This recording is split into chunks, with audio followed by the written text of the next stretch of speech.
ब्रह्ममुरारिसुरार्चितलिङ्गं निर्मलभासितशोभितलिङ्गम्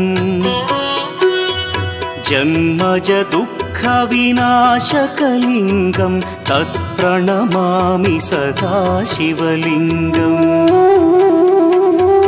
देवमुनिप्रवरार्चितलिङ्गं कामदहन करुणाकरलिङ्गम् रावणदर्पविनाशकलिङ्गं तत्प्रणमामि सदा शिवलिङ्गम्